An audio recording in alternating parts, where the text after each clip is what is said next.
अस्सलामुअलैकुम दोस्तों, ये कहानी है इंसान की तरक्की की। ये कहानी है इंसान को फलाह पहुंचाने की। क्या आप ये इमेजिन कर सकते हैं कि एक गाय जिसका दूध हम इस्तेमाल करते हैं, कल को वो ह्यूमन इंसुलिन भी प्रोड्यूस कर सकती है और हमारे लिए वो इंसुलिन भी बना सकती है? अगर नहीं तो मैं आपको बताता हूँ। मार्च 2024 में एक रिसर्च पब्लिश हुई जिसमें हमने एक ट्रांसजेनिक काऊ बनाई है जो कि अपने दूध के अंदर ह्यूमन इंसुलिन प्रोड्यूस कर रही है। तो सबसे पहले मैं आपको ये बताता हूँ कि इंसुलिन क्या है। इंसुलिन हमारी बॉडी के अंदर एक प्रोटीन है जो क्या करती है, हम जो कुछ भी खाते हैं उसको तोड़कर हमें एनर्जी प्रोवाइड करती है।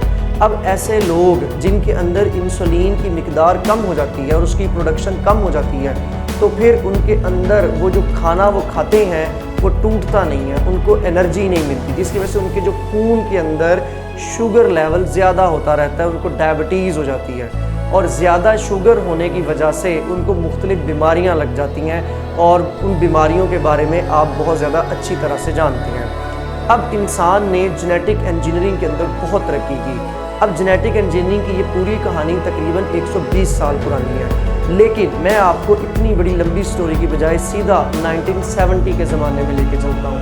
1970 के बाद हमने डीएनए के बारे में तमाम स्टडी कर लिया। अब डीएनए क्या है?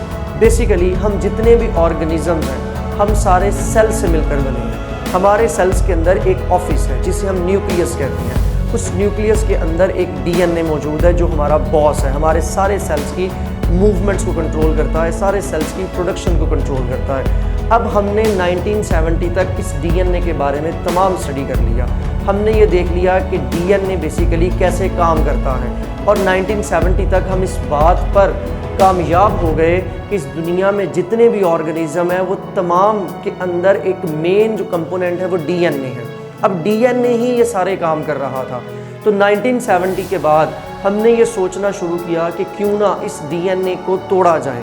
क्या इंसान का डीएनए किसी और ऑर्गेनिज्म में शामिल किया जाए तो क्या उससे भी इंसुलिन आ सकती है कि नहीं आ सकती? क्योंकि इससे पहले तक हम जितनी भी हमारी इंसुलिन थी वो हम एक मरे हुए जानवरों से हासिल करते थे।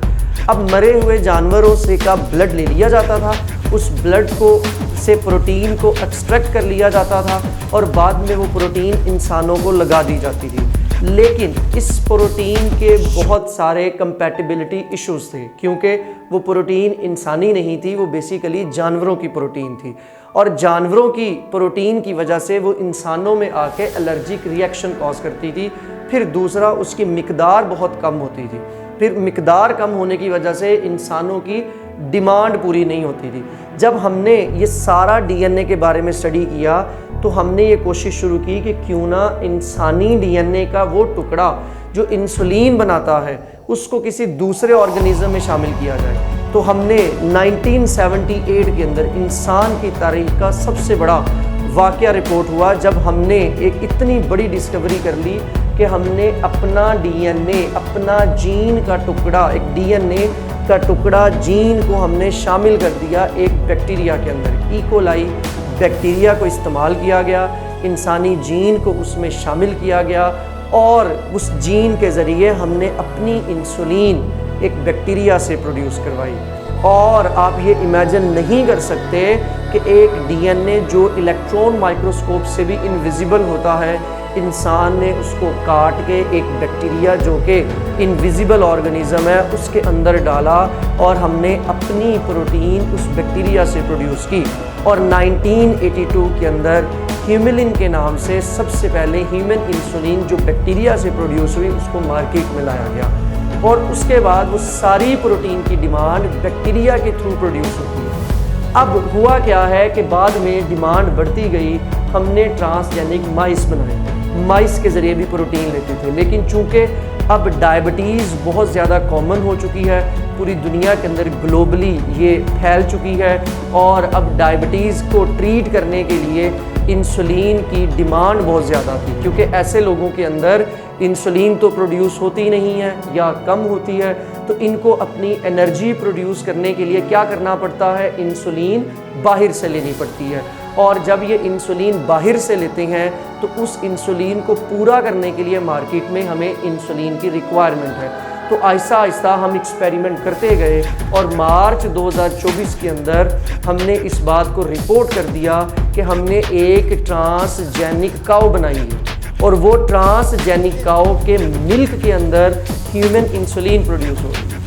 अब हुआ ये है कि वो मिल्क जो है उसके अंदर बेसिकली काऊ जो है वो इंसुलिन सिक्रीट करती है, हम बाद में उससे इंसुलिन एक्सट्रैक्ट करेंगे। इसका फ़ायदा क्या होगा?